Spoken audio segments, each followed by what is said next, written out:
This episode of Beer and Bullshit is brought to you by Woodhouse Brewing Company in Toronto. Woodhouse brews the refreshing beers using only choice ingredients and no preservatives. Check out their brew pub in Toronto today and enjoy their newly opened patio.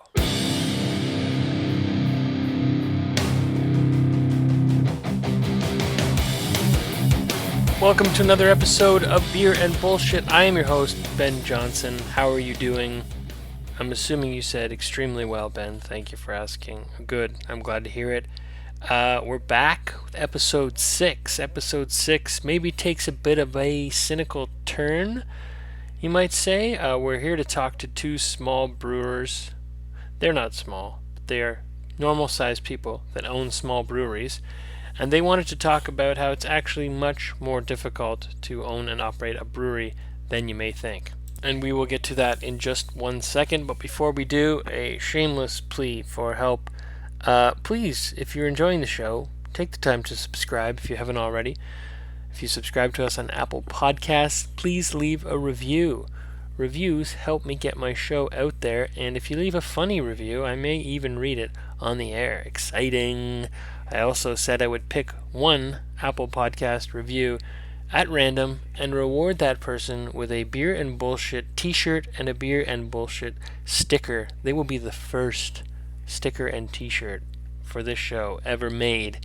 However, I've since realized it's rather difficult to determine who left reviews unless you use your real name. So, if you really, really want a sticker and a t-shirt, use your real name. If you don't want to use your real name, leave a hilarious review. If you'd like to leave a bad review, don't! Because I crave your approval, and I'm fragile. And now, on with the show. This week I talked to Doug Appledoorn of the People's Pint Brewing Company in Toronto and Erin Broadfoot of Little Beasts in Whitby. Doug actually approached me and said that it would be nice to hear someone talk about the realities of opening a brewery. I think his exact words were, "Yo, Ben, I want to keep it real." And Doug also let me know that his fellow brewer, Erin, would likely be down for talking about the same subject as a frequent partner in commiserating about the subject. So we had a good chat. We talked about why opening a brewery is never like what you think it's going to be. It's always more expensive than you think it's going to be, and why Untappd is bullshit. Enjoy! Doug, this is kind of your idea, so what do you want to talk about? Well, I mean, a lot of people when they home brew and they think, I make great beer and get really excited about it and think, opening a brewery would be an awesome idea so the rest of the world can, discover just how great my beer is. And, there's a part of that that really is true. Like if you brew a great beer and people like it, it's really amazing to share it with other people. The problem is if you're coming at it from that point of view, there's an amazingly steep learning curve, Mm-hmm. and there is so much that you just don't know about the business side of opening a brewery that you lose sleep over it. I mean, Erin, you probably know exactly what I'm talking about. It's We were talking to one of our employees today. Who's a home brewer who makes incredible beer, about that transition from home brewer to full scale, and just, I don't know, I should probably watch my language. I'm terrible for throwing in the spicy words, but No, the disaster. you can swear it's all you called want. beer and bullshit. I don't think it's a problem. It's a podcast. Sorry. Good point. Yeah, it's a steep learning curve on so many angles. Even when you see it coming, like I saw it coming, still just gobsmacked by the process in the end. So did you Now, both come to this from homebrewing? we did, yeah. Not the Yeah. same homebrewing group, or no? Did you guys know each other before this? We did. Oh yeah. Yeah, Doug kind of brought me into the brewing world. So it's He his was one of fault. the people It's his that kept fault. giving me a platform. Yeah, this is Doug. Yeah, way back when, before we actually started the brewery, we had it was like a homebrew kind of collective. It was called Brow House, which I did with a bunch of friends, and we basically got a bunch of homebrewers together, and we did 3 different events and Erin was one of the brewers at one of those events. And then when the group that was doing Brauhaus kind of split up, I got together with my current partner Peter, and we started People's Pint Brewing Collective, and Erin came to every single one of the ones we did. So, and somewhere down along the line, we all decided, hey, let's open our own breweries, and Yeah.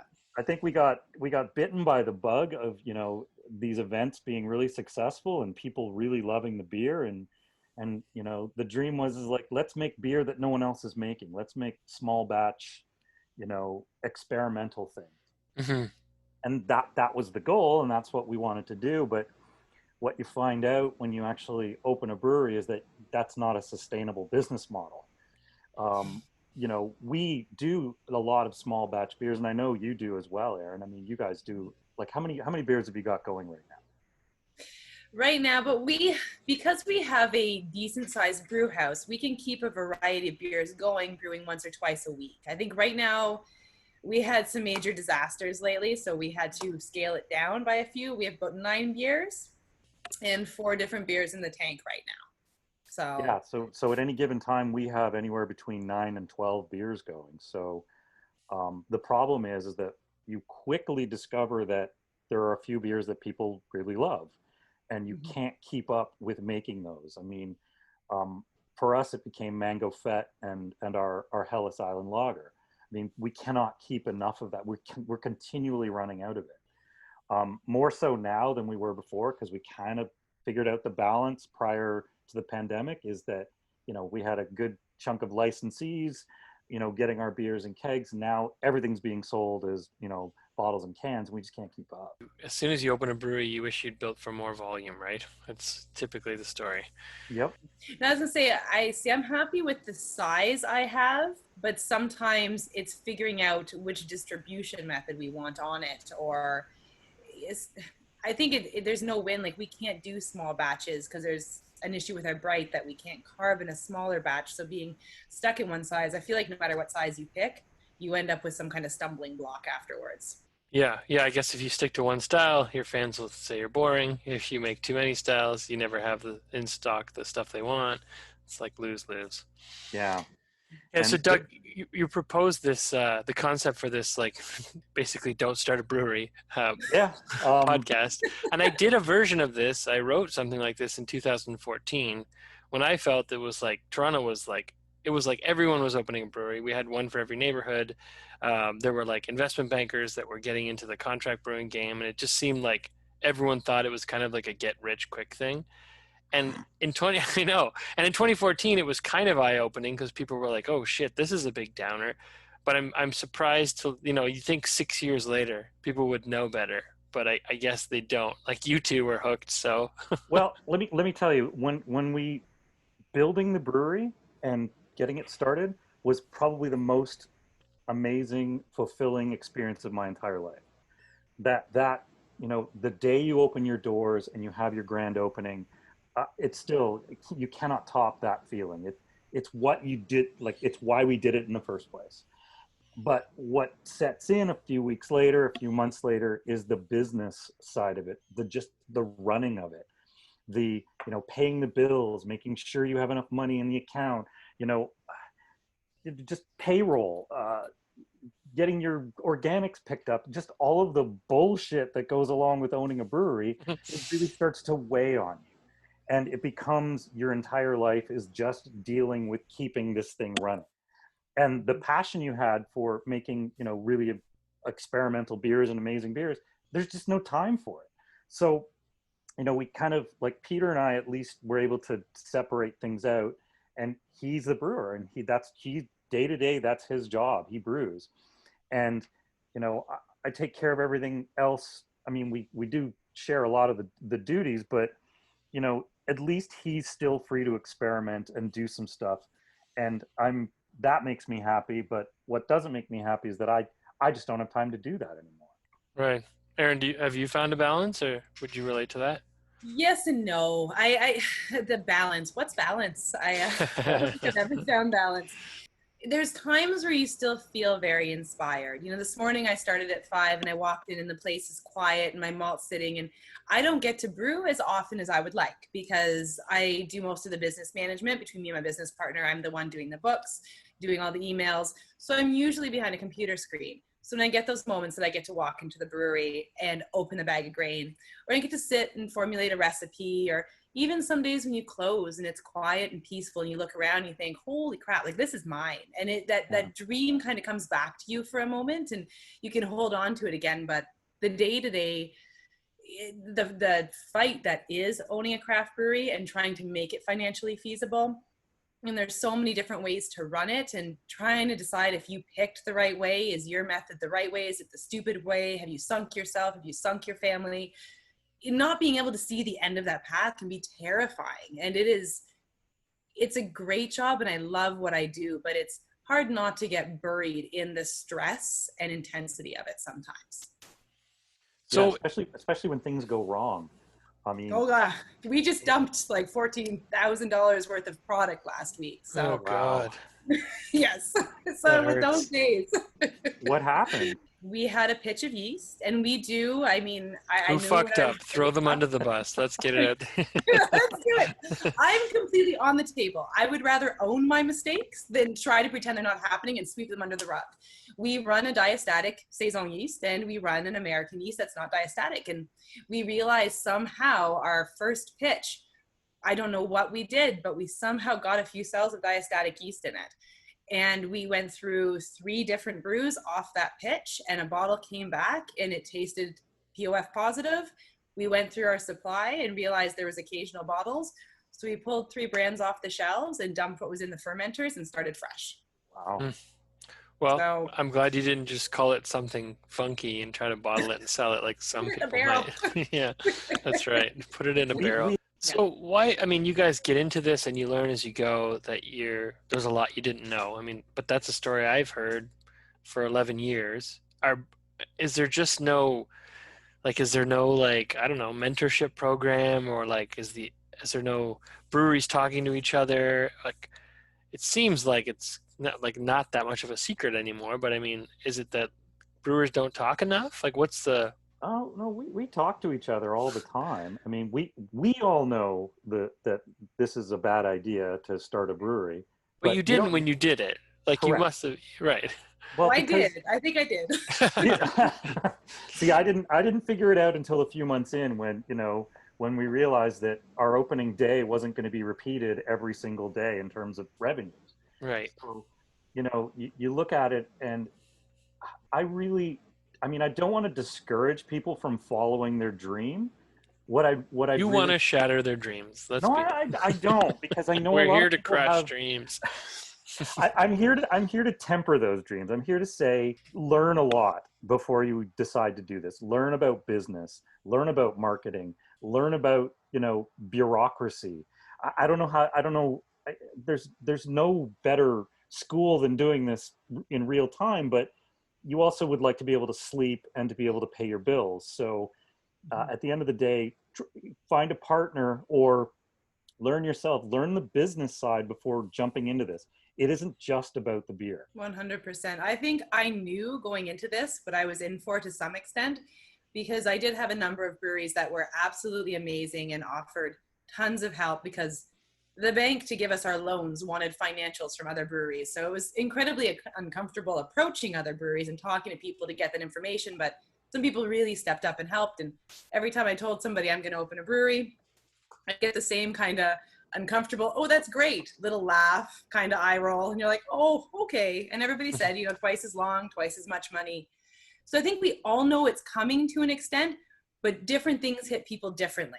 We got hit with massive steam issues and gas issues at the beginning that changed an installation from $6,000 to $30,000 overnight. So being able to swallow things like that, you open up and you think, I can brew. We ended up having tons of issues with our brew house, tons of issues with our cellar. And it turned out that we couldn't just open up and brew. And I think we dumped our first 10 batches. Wow. And then it took us a little bit beyond that to kind of figure out and get under control what was going on in the brewery. I tell everybody, if you're going to do this, plan to dump, like plan for that waste. Part of your business plan is knowing that you're just not going to be able to make what you think you're going to make until 6 months in. And then just really hope people are willing to be forgiving enough to try your stuff again 4 months in. Even if you don't put out until you think it's good enough, that first 4 months is soul crushing. So Yeah.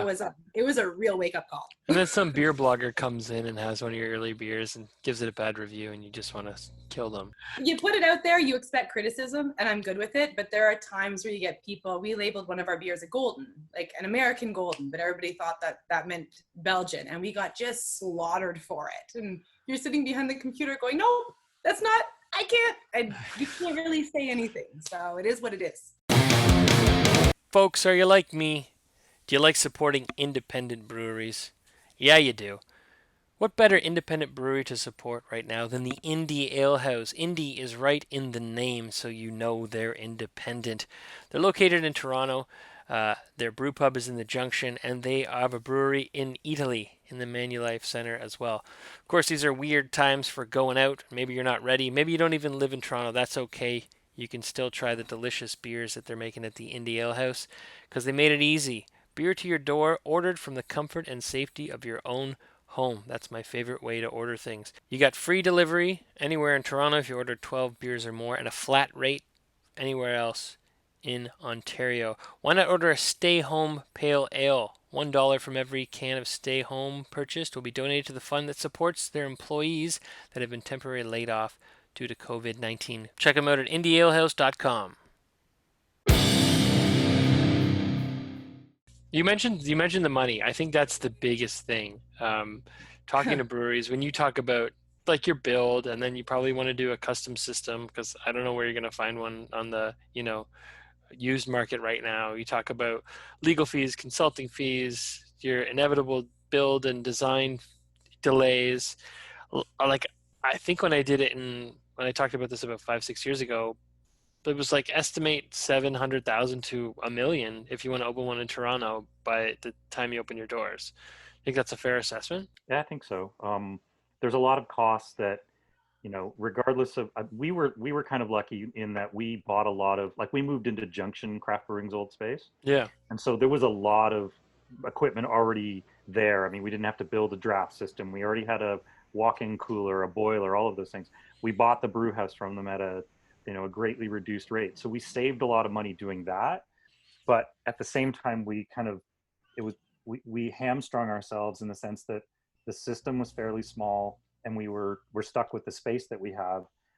And there isn't really a lot of room to grow. So we either have to move to another space just to monetize it, or we just have to get creative. So we decided to get creative. Yeah, I don't know how you do it in the smaller brew house that you do, because ours being 10 hec and we could push up to 12. For kind of the more creative non-LCDO approach we're taking, it works. But we don't have to brew more than once or twice a week. If we were brewing as much as you guys were brewing, I feel like that would just, like with everything else you're doing too, it would just kill you. Just so much. Well, and we have an LCDO beer, which is, we've actually started contracting now at Junction because we just don't have the capacity to keep up with our Hellas. You don't think about these kind of things when you're starting. You're like, oh yeah, sure, we'll put a beer in the LCBO. That's great. And then the LCBOs start knocking on your door and say, can we have some more of this? And we're like, well, we just ran out of it.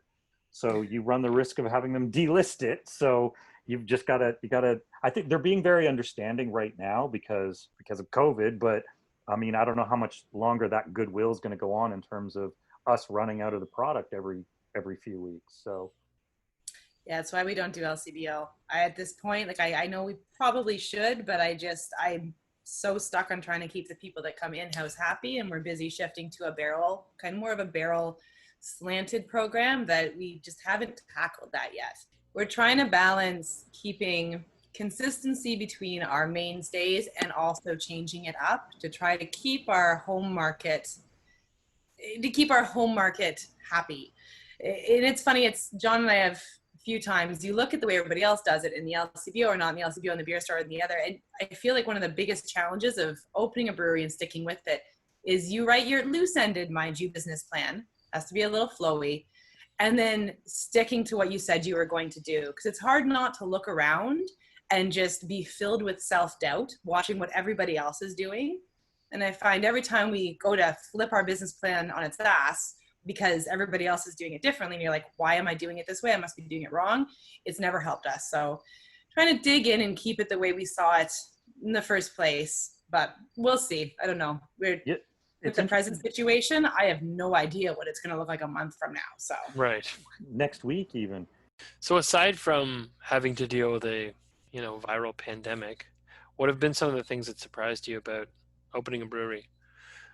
Like, you kind of knew what you were getting into, but you kind of didn't. Like, what are the things you were like, fuck, I never thought I'd be dealing with this? I think it was licensees, actually. That's the first thing I was going to say. Licensees, because just like how sketchy they are. Well, there's when we first opened, we wanted to go on the model of let's do 90% of our business out of the tap room. Let's sell our beer, and that was what our business model was based on. We're like, we'll do 10% licensee sales. We quickly figured out that you cannot survive without licensees. And even though the profit margins on selling beer to bars is so much lower than selling it right out of your door, you have to have it. So we went from 10% to almost 50% licensee sales. And there's where it got interesting, because you got all these, there's so many licensees who want free shit. They want, they want you to clean their lines. They want, they want kickbacks. They want all kinds of shit. And we're like, we're a small brewery and our margins are probably smaller than yours are. Why are you asking us for free shit? We just can't do that. So we've been slowly cultivating relationships with licensees who are, who are decent people. And unfortunately, there aren't a lot of those in Toronto. I don't think it's just Toronto. It's everywhere. The small guys tend to be better. That's where same thing. We were like 15% licensee, the rest taproom and bottles. Especially with where we're located, hasn't been as easy to bring people to our taproom as I really hope. And it's getting better, but it was just starting to peak when COVID hit. But we ended up being 50% licensees, and it's amazing. The small restaurants that are barely making any money, great relationships, pay you on delivery, like so on the ball. But I said to my business partner, like a month into this whole COVID thing, that the one thing that I was loving was not dealing with licensees. The amount of work to chase for payment, to try to get your keg back, to follow up with them, to answer all their questions for a beer that's barely even at a profit. Like, it was ridiculous. The licensee game sucks. Yeah. I don't know much about the bar and restaurant scene in Whitby. Is it booming? It's starting to get better. It was a little bit of a wasteland for good food out in Durham region for a while. We've now had some independents open. We've got Butchie's nearby, which is amazing food. 36 Kitchen in Bowmanville, Brock's, a few places that really do stock craft beer and make great food, but it's really hard to sell beer here. We find we sell beer to Kingston, out to like London area, to a few places, and through Toronto is where we have a hard time in Durham. It's kind of a funny situation. So we're actually being listed in a couple bottle shops in Toronto this week. And I don't know, maybe you just take for granted what's in your hometown. I have no idea. It's an odd thing. Yeah, in London, I can certainly, this has literally been Labatt's town since, I don't know, 1800s. Like, it's a tough go here. So there's like, everything is Labatt's everywhere. So I feel like for the amount of people here, we should have more craft beer, but it's a tough sell because, like you say, those licensees have been used to getting those, freebies for a long, long time. So it's like it's changing a whole philosophy of their business. Like, well, I used to get, 3 for 1 or whatever. So Toronto, I feel like you've got a pretty good market for craft beer these days, Doug. Well, yeah, but we're also competing with everybody else. I mean, that's true. There's, we're not just competing with the Toronto breweries. We're competing with Erin. Honestly, we're competing with Erin. I mean, the sad thing is that, and this is something we didn't know, is that you don't go into a bar and take away a macro tap. You go in, if you're trying to get business from a bar, you're taking away business from another craft brewery. So we're just fighting over the same limited real estate when it comes to, taps. So it's kind of frustrating because we don't want to screw, our friends in the industry over, but at the same time, we still have to pay our bills. So, Yeah. And I'd say the sales for profit and the giveaways and all that kind of stuff we label as macro is starting to creep down into some of the larger scale micro. Oh, yeah. Yeah. I don't want to be a shit disturber, but the stuff I see now, we're not going to give beer away free. It's a hard line. We don't do it. We will bring our stuff and clean tap lines. We will not pay to clean tap lines. But beyond that, where you buy the beer or you don't get it. Yeah. The funny thing about the whole, payoffs and swag and keg deals is that every single brewer I've ever talked to says everyone does it except us. Yeah. It's like, okay. You actually have to do it. Like, there's no way around it. You have to do it. If you like, not every single licensee will ask for it. And those are the good ones because they just buy our beer because they like it and it sells well.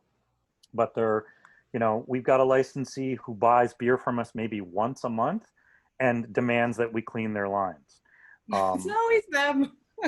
It's what? It's always those ones. Yeah, and the ones that I don't mind paying to clean their lines are the ones that order 2 or 3 kegs a week, because we have licensees that are like that, and we're happy to clean their lines because frankly the volume is it actually makes up for the amount of money that we pay to do that. And we would clean our own lines, but we just it's easier. There's so many services in Toronto that we just hire them to do it, and it's much easier and cheaper for us to do it that way. So what, aside from licensees, what do you think some of the misconceptions are? Like, I feel like people think getting into craft beer is a lot sexier than it really is. That you'll make money. Doug, you're coming off really jaded today. I'm not gonna lie. Like, I feel the end of this, you're gonna be like, by the way, the brewery's closed. No, people think that when you open a craft brewery that you're made of money. That and really, some do. Some. I mean, there are breweries out there that are making money. I'm sure of it. Otherwise, they would close down. But it's a struggle. It really is a struggle to make ends meet. When you're small, you don't have and this is one of the things I learned, is that you don't have the buying power to buy things in bulk that you can economies of scale. Like, we make this peanut butter and jelly porter, and the amount of peanut butter powder that goes into that is more expensive than the malt that goes into it. So you can't make these really cool beers and make any money doing them. I'm just shocked to hear that people think you're rolling in it when you open your own brewery. Erin, are people hitting you up for money or what? Do you get the same? I think it's the odd person who doesn't really know beer. Like, I had somebody a couple months ago roll in from Michigan, and they're sitting and they're like, I'm about to open a brewery because I'm ready to roll in the dough. I kind of giggled, and I'm like, well, you might want to do your research. If you really love beer, sure. But I think people think it's not the beer market or people that homebrew that think there's a ton of money. It's not the people that are in the scene that think, it's the people looking in from the outside that think, you make alcohol, it must be great. Yeah. And you got to have a real passion for what you do to be happy in beer. And don't get me wrong, I love what I do. But I think what's surprised me with this is the level of burnout. I like to think of myself as a fairly resilient person. I've been pretty high stress my entire life. I'm always doing more things than I should. Even my side hobbies are intense, but the intense workload of the brewery and just the day-to-day grind, the things you love being slowly being kind of pushed away, and the people-pleasing aspect of it. The people are the best and worst part of beer. Dealing with, it sounds terrible, but I love the people that come in and love the product. It's what makes me so happy I did this, but oh God, people complain, and I got so many angry emails during the last 3 months because people would ask all these questions on Instagram. When are you open? What beers do you have? And be like, just refer to today's post. It's all there. People would get so mad. How dare I blow them off? That kind of public reaction is what's driven me to why did I do this? You know, people who, like I said, constructive criticism is good. I want to know what you like. I want to know what you don't. But the people who forget that there's a face behind that beer and tear you apart online, when you work this hard, it can be humanizing. The humbling aspect is sometimes good, brings you back down to earth, because everybody who walks in the brewery is going to say amazing things, because no one's going to be bad to your face. But yeah, even in the industry, there's so much good. There's so many great people trying to help. But then there's also a lot of crap. I mean, I'm very vocal on what it's like to be a woman in the industry. I take a lot of speaking opportunities. I listen to the things that Ren says and other people. There's also a lot of junk in this community, and it can be hard. It can be at times crushing and frustrating, and so I think that's what's surprised me about this the most. Yeah, people are shitty generally. Yeah, people are very shitty.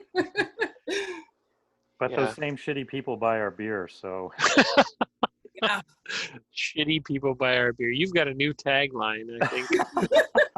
Don't put it on the label. It's not going to happen. No, but by and large, our customers are really great people. I mean, we've cultivated a niche, and I'm actually really proud of the people that buy our beer. They're not your regular beer consumer. I mean, you do get people who come in and say, "What's your highest alcohol beer?"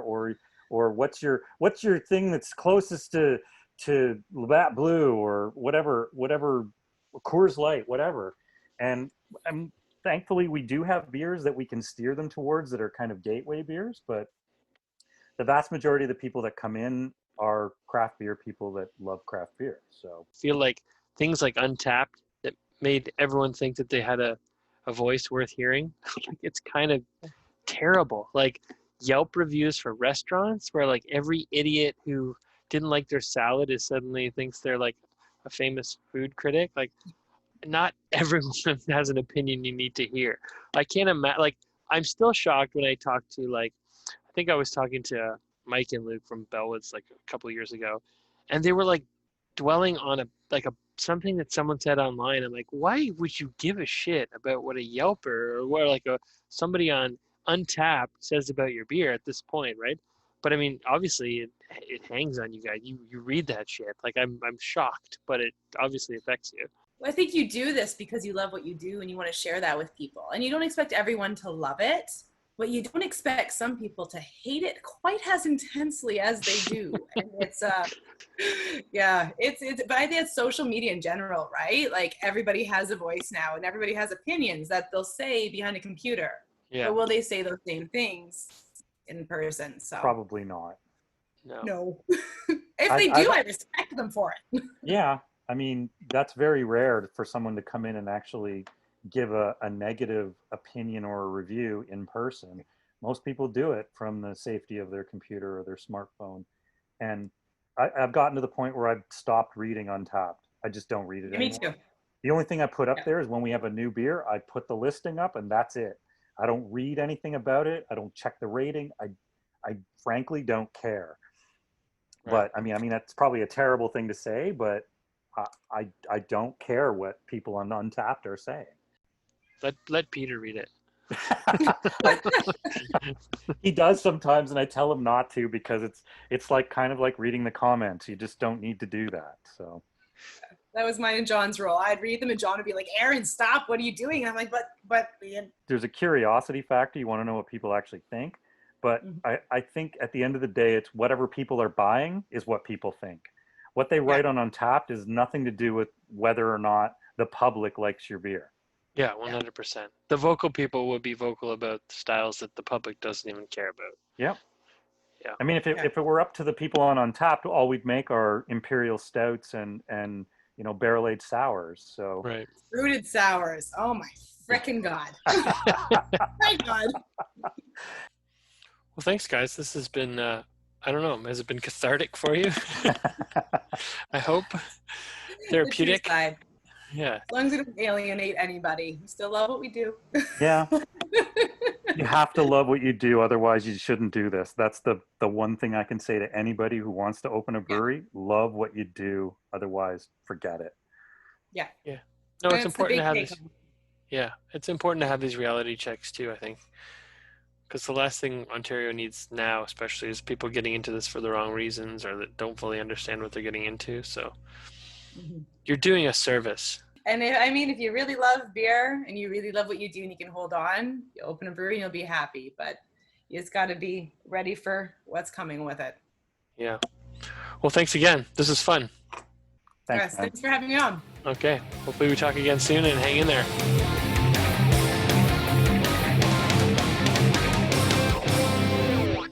Thanks for listening. Be sure and wash your hands.